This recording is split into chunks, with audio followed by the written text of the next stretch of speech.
지금 지난번까지 11개 하서 끝났잖아요.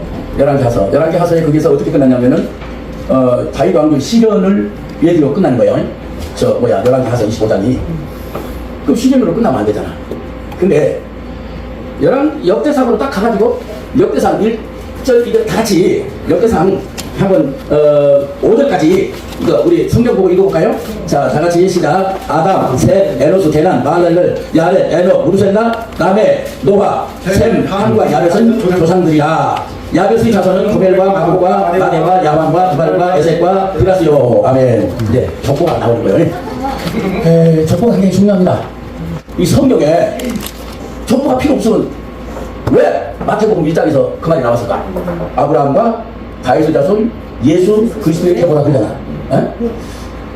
그런데 이 성경은 하나님으로부터서 계시록까지 쭉 연결이 안 되면 안 되는 거야. 안녕하세요, 청취자 여러분. 혹시 성경 읽으시다가요, 그 끝도 없이 이어지는 이름들 있잖아요. 족보. 아, 이거 그냥 넘어갈까? 잠시 멈칫하신 경험 다들 좀 있으시죠? 저도 솔직히 그래요. 그런데 오늘 저희가 좀 깊이 들여볼 자료가 있어요. 청취자께서 분석을 요청하신 설교 영상인데 여기서는 바로 그 족보가 이게 그냥 이름만 쭉 나열한 게 아니구나. 성경 전체를 꿰뚫는 아주 중요한 메시지를 담고 있다. 이렇게 아주 강하게 이야기합니다. 특히 그 11개와 마지막 부분이 다윗 왕가의 시련, 어떻게 보면 좀 무거운 분위기로 끝나잖아요. 근데 바로 다음 책인 역대상이 갑자기 시간을 확 거슬러 올라가서 아담 이야기부터 다시 시작한다는 거, 이 지점에 대한 해석이 정말 흥미롭더라고요. 그래서 오늘 이 설교 영상을 통해서 다윗 왕조 이야기가 어떻게 저 멀리 인류의 시작, 아담까지 연결되는지, 또 그 속에 어떤 신학적인 의미가 숨어 있는지 한번 제대로 파고들어 보겠습니다. 네, 마치 그 흩어진 역사 퍼즐 조각 맞추는 느낌일 것 같아요. 네, 오늘 저희가 다룰 내용의 핵심이 바로 그 지점입니다. 그 열왕기하 25장, 다윗 왕가가 겪는 시련과 어떻게 보면 좌절, 이런 역사적 사실이랑요. 역대상 1장에서 갑자기 아담으로 돌아가서 인류 역사를 처음부터 다시 훑어내려가는 이 서술 방식, 이 둘 사이의 연결고리가 뭐냐, 또 그 의미가 뭐냐, 여기에 주목하는 거죠. 이 설교 주장에 따르면요, 이게 그냥 역사를 반복하거나 요약하는 차원이 아니에요. 하나님의 그 근본적인 계획, 그리고 그 약속이 어떻게 보면 좌절처럼 보이는 상황 속에서도 얼마나 신실하게 이루어져 가는가, 이걸 보여주는 굉장히 중요한 신학적 장치라는 겁니다. 어쩌면 지루하게 느껴질 수 있는 그 이름들의 나열이요, 실은 창조 때부터 시작된 하나님의 구원 역사가 다윗 왕조라는 구체적인 통로를 통해서 어떻게 이어지고 있는지를 뭐랄까 로드맵 같은 거다, 이런 해석인 거죠. 아, 로드맵이요? 흥미로운데요? 사실 족보하면 많은 분들이 좀 지루하다, 딱딱하다 이렇게 생각하기 쉬운데요. 근데 이 설교 영상에서는 족보가 정말 중요하다, 이 점을 여러 번 아주 강하게 강조해요. 심지어 설교자 본인이 21대 종손이다, 이런 개인적인 이야기까지 하시면서 족보 없는 삶은 뿌리 없는 삶이나 마찬가지다, 이렇게까지 말씀하시더라고요. 이게 단순한 어떤 가문의 자부심? 이런 걸 넘어서는 것 같은데, 이 설교자가 성경 속 족보에 이렇게까지 큰 의미를 부여하는 신학적인 이유, 그게 뭘까요? 네, 이 설교에서는요, 성경의 족보를 단순한 어떤 혈통기록 그 이상으로 보고 있어요. 그게 바로 정체성 문제하고 또 역사적인 연속성, 그리고 가장 중요하게는 하나님의 약속이 어떻게 중간에 끊어지지 않고 계속 이어져 내려오는가, 이걸 보여주는 핵심 증거다, 이렇게 설명합니다. 예를 들면 신약 성경 마태복음 1장 시작할 때 아브라함과 다윗의 자손 예수 그리스도의 계보라, 이렇게 선언하잖아요.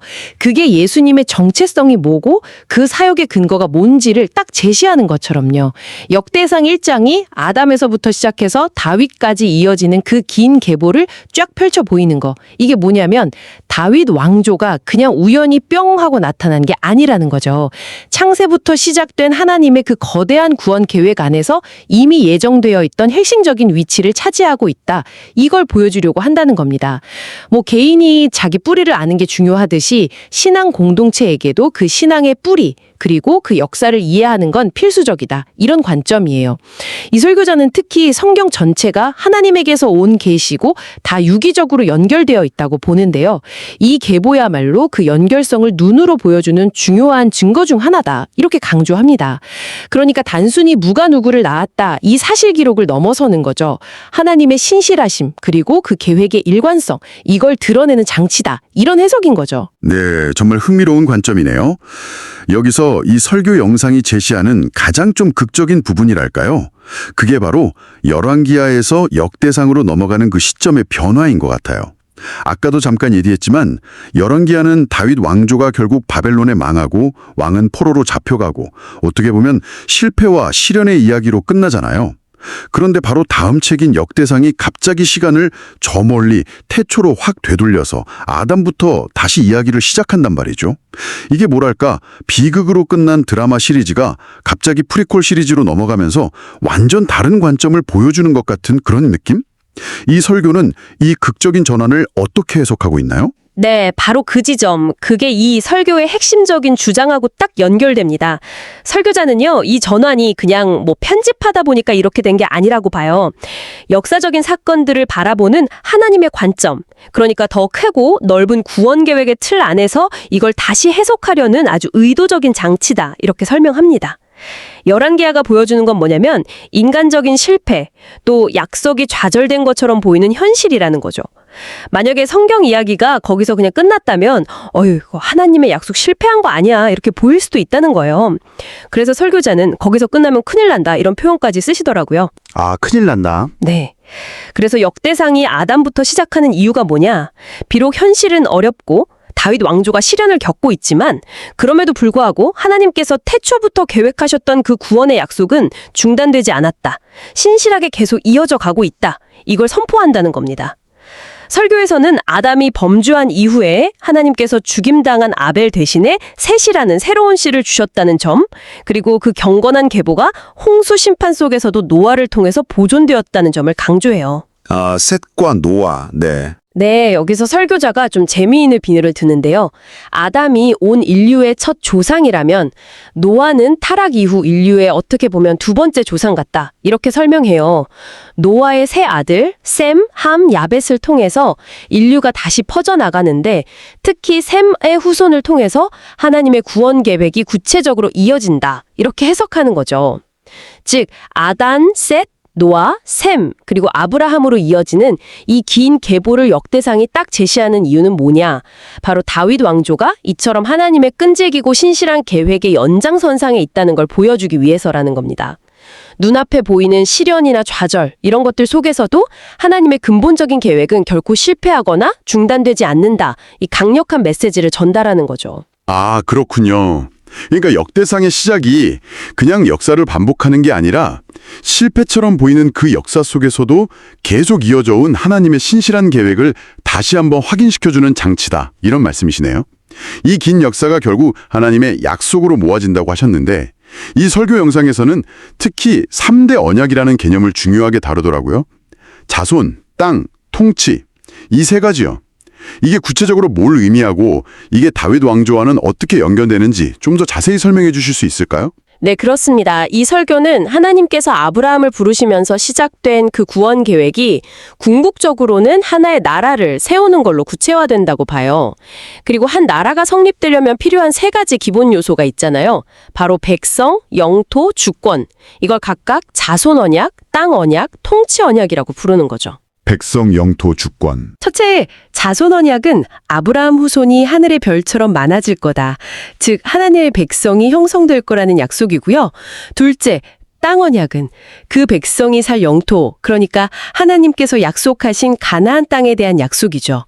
근데 이 설교에서는 이 가나안 땅을 그냥 지리적인 공간을 넘어서 천국의 모형이다. 이렇게 해석하기도 해요. 하나님 나라의 어떤 가시적인 형태다 이런 의미로요. 그리고 세 번째가 바로 통치 언약. 즉 그 나라를 다스릴 주권자, 왕에 대한 약속인 거죠. 누가 다스릴 거냐. 이 설교는 바로 이 통치 언약의 핵심 인물로 하나님께서 직접 선택하시고 기름 부으신 인물이 바로 다윗이다. 이렇게 강조합니다. 이스라엘의 첫 번째 왕이었던 사울은 백성들이 원해서 세운 왕이었고 결국 하나님께 불순종해서 폐위됐잖아요. 근데 다윗은 처음부터 하나님께서 직접 내 마음에 합한 자다 이렇게 선택하셨다는 그 차이점을 부각하는 거예요. 아, 사울과 다윗의 그 차이점이군요. 네. 그리고 하나님께서는 다윗에게 단순히 왕위만 주신 게 아니라 그의 나라와 왕위가 영원히 견고할 거다 이런 특별한 약속을 주셨고요. 또 그와 그의 자손에게 항상 등불을 주겠다. 즉 그의 왕조가 끊어지지 않게 하겠다는 약속을 주셨다고 강조해요. 이게 사무엘하 7장 13절 또 열왕기하 8장 19절 같은 데 나오는 거죠. 이 약속은 더 거슬러 올라가면 창세기 49장 10절이랑 연결된다고 봐요.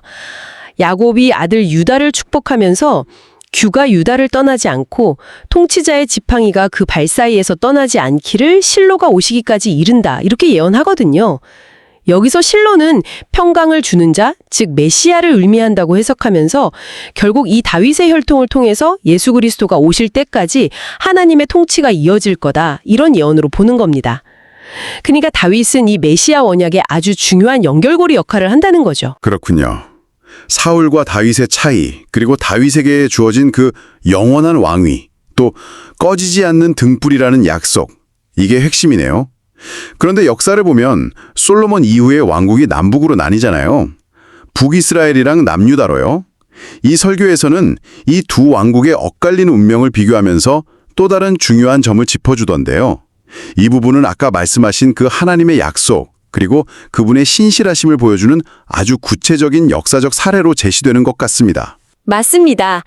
이 설교는 남북 분열 이후의 두 왕국의 역사를 하나님의 약속이라는 관점에서 아주 명확하게 대비시켜요. 북이스라엘은 여로보암을 시작으로 10개 지파가 연합해서 세운 나라잖아요. 처음부터 다윗 왕조와의 그 언약적인 연속성에서 벗어나 있었던 거죠.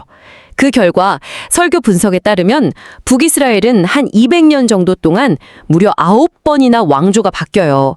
엄청난 정치적 불안정, 또 종교적 타락, 이걸 거듭하다가 결국 기원전 722년에 아시리아에 멸망하고 역사 속으로 흩어져 버리죠. 9번이나 왕조가 바뀌었군요. 네, 엄청난 혼란이었죠. 반면에 남유다는 다윗의 혈통을 중심으로 유다 지파랑 베냐민 지파 일부, 그러니까 한 지파 반 정도, 아주 작은 규모로 시작했어요. 북이스라엘에 비하면 군사력이나 경제력 면에서 훨씬 약했을 수도 있죠. 설교자는 남유다 상태를 이사야서 표현을 빌려서 꺼져가는 심지, 상한 갈대 같다. 이렇게 아주 위태롭고 연약한 모습으로 묘사하기도 합니다. 실제로 남유다 역사에도 우상숭배 많았고 타락도 끊이지 않았고 여러 위기를 겪어요. 그럼에도 불구하고 남유다는 북이스라엘보다 훨씬 오랫동안 한 130년 이상 더 존속하다가 기원전 586년에 바벨론에 의해서 멸망하죠. 더 오래 버텼네요, 확실히. 그렇죠. 설교는 이 차이가 왜 생겼냐? 그 근본 원인을 딱 하나로 봅니다. 바로 하나님께서 다윗에게 주신 그 영원한 등불의 약속 때문이라고 단언해요. 남유다가 뭐 더 의롭거나 강해서가 아니라 오직 하나님께서 다윗과의 약속을 지키시기 위해서 그 약속의 등불을 꺼뜨리지 않으려고 남유다를 보존하셨다는 거예요. 북이스라엘은 인간적인 힘, 다수의 지지 이런 걸 기반으로 세워졌지만 하나님의 약속에서 벗어났기 때문에 실패했고 비록 약하고 허물 많아 보였던 남유다는 전적으로 하나님의 약속 때문에 지탱되었다는 거죠. 이건 인간의 실패나 연약함에도 불구하고 당신의 약속을 끝까지 지키시는 하나님의 그 절대적인 신실하심을 아주 극명하게 보여주는 사례로 제시됩니다. 다윗 언약이 얼마나 중요한지를 다시 한번 강조하는 아주 강력한 논증이 셈이죠.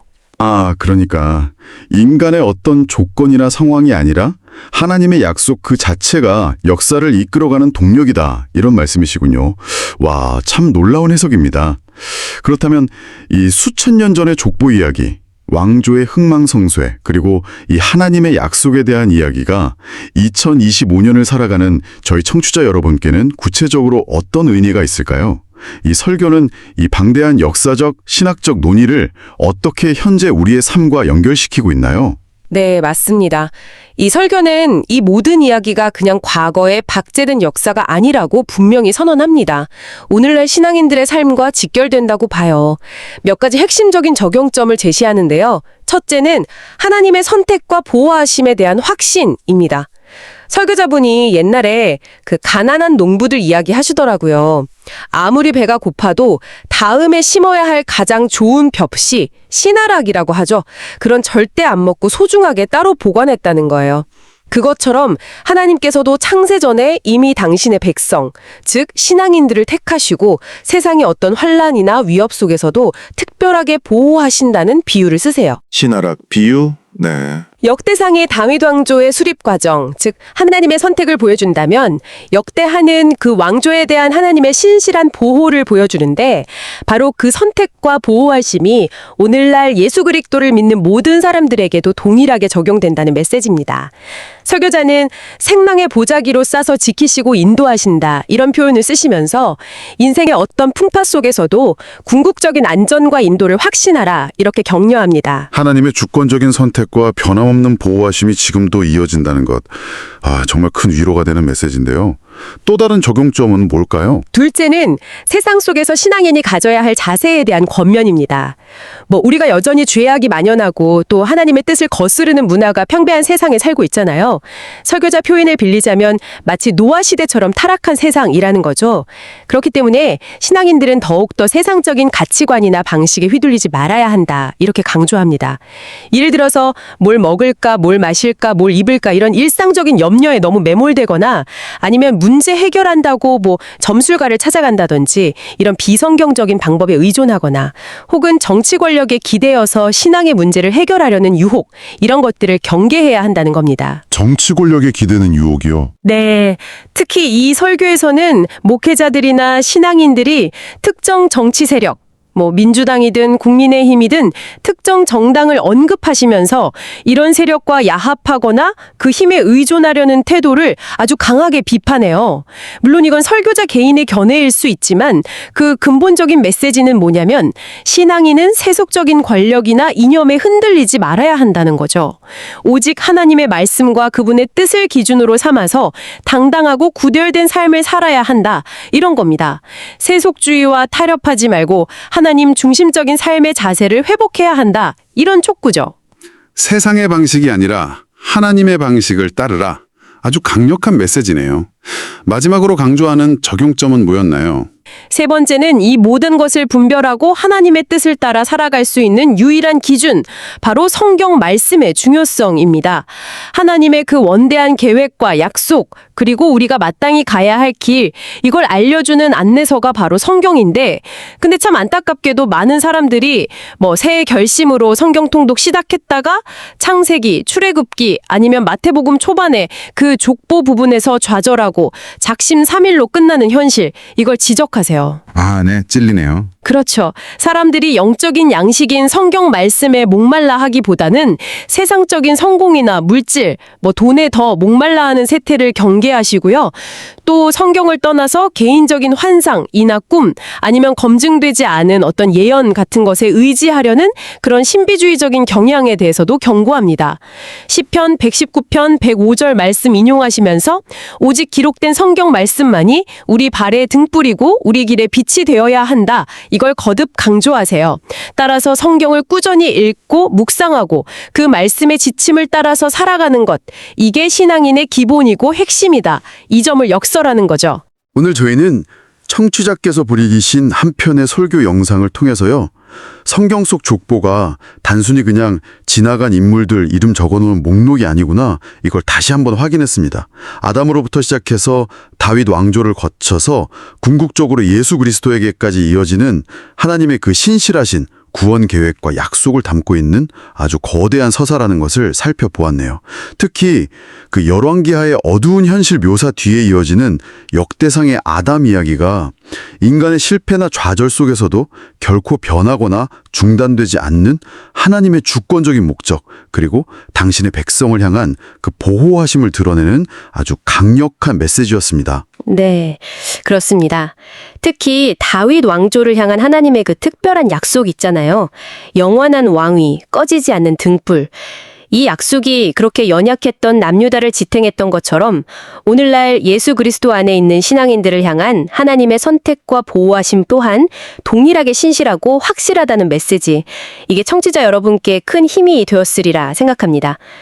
이 설교가 마지막에 우리에게 좀 깊은 생각을 던져주는 일화를 하나 소개해요. 고대 그리스 철학자 디오게네스 이야기인데요. 세상이 너무 어둡고 거짓되다면서 대낮인데도 등불을 들고 다니면서 정직한 사람을 찾는다고 외치고 다녔다는 그 이야기요. 아, 디오게네스 등불. 네. 네, 설교자는 이 일화를 통해서 오늘날 이 영적으로 어둡고 혼란한 시대를 살아가는 신앙인들에게 주어진 말씀의 등불, 즉 성경의 중요성을 다시 한번 강조합니다. 마치 칠흑 같은 어둠 속에서 길을 비추는 등불처럼 우리 각자에게 주어진 이 말씀의 등불인 성경을 우리는 지금 어떻게 활용하고 있을까요? 이 등불을 통해서 나 자신의 길을 밝히고 분별하며 나아가는 것뿐만 아니라 더 나아가서 이 혼란스러운 세상 속에서 진리의 빛을 어떻게 비출 수 있을지 한번 진지하게 고민해 보는 것은 어떨까요? 이 질문을 오늘 청취자 여러분께 남겨드리면서 마무리하겠습니다. 구독과 좋아요 그리고 알람 설정은 영상 제작에 큰 힘이 됩니다. 감사합니다.